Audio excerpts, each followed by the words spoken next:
Does fame kill creativity?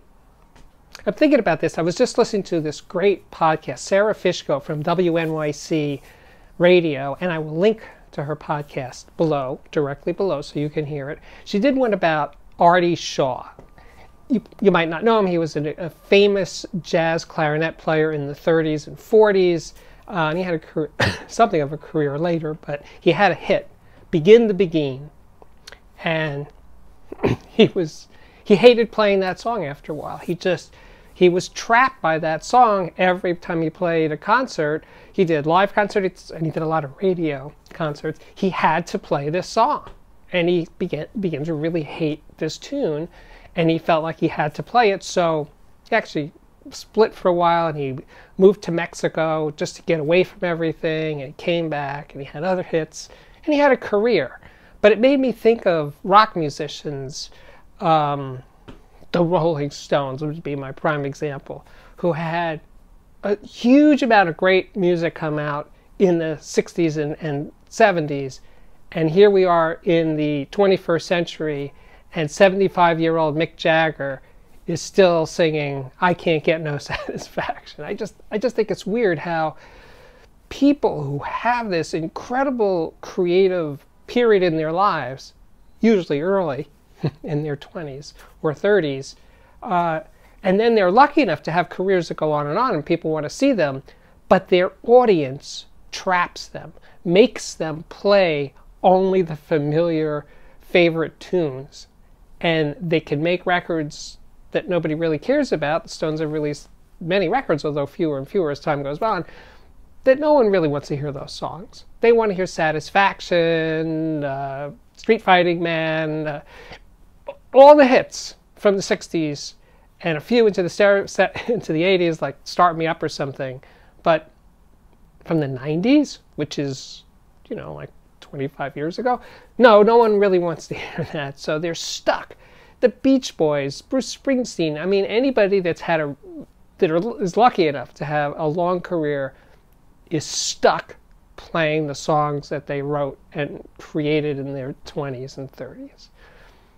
I think it's, great. Their audiences are happy, the band makes lots of money, and life goes on. Could be worse, really, right? But the thing is, why can't audiences let those musicians grow?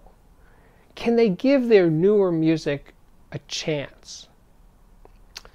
I don't know. It doesn't seem that way. I'm sure there are others. I think maybe Neil Young is the only one that gets away with, when he's just Neil Young and not part of Crosby, Stills, Nash and Young, of course.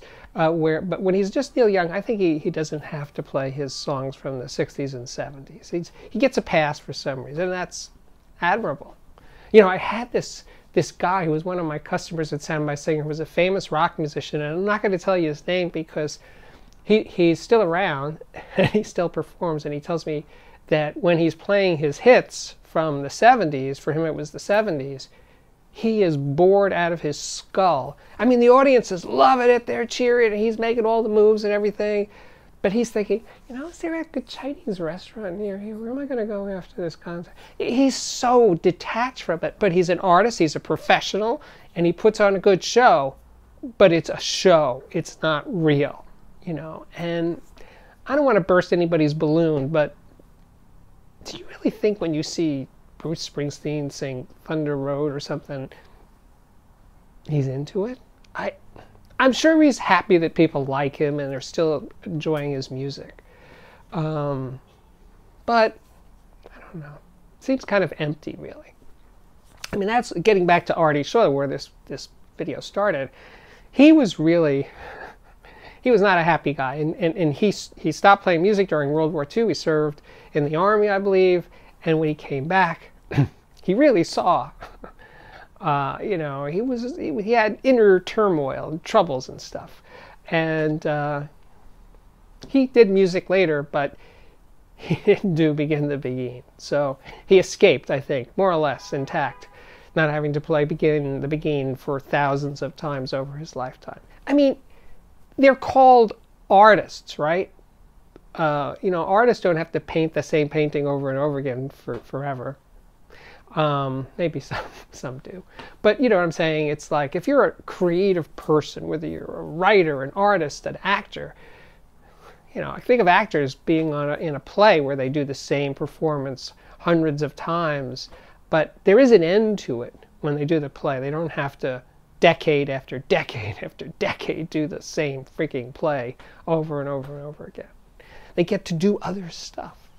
And their audiences, you know, still love them for it. I mean, think of movie stars, right? They get to be in different movies all the time. They don't have to keep doing their hit movie over and over again.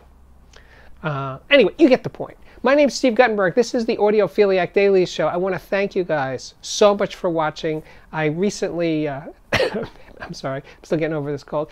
I recently passed 500 episodes. There's a lot here on this channel to look at. They're available and easy, sort of more or less easy to find on the playlists, which look around there, check them out. Anyway, if you like this thing, please subscribe to this YouTube channel, like it, share it, do all that social media stuff. If you really like it, check out my Patreon page, which can be found at www.patreon.com/audiophiliac, and I will thank you in advance for doing that. See you next time.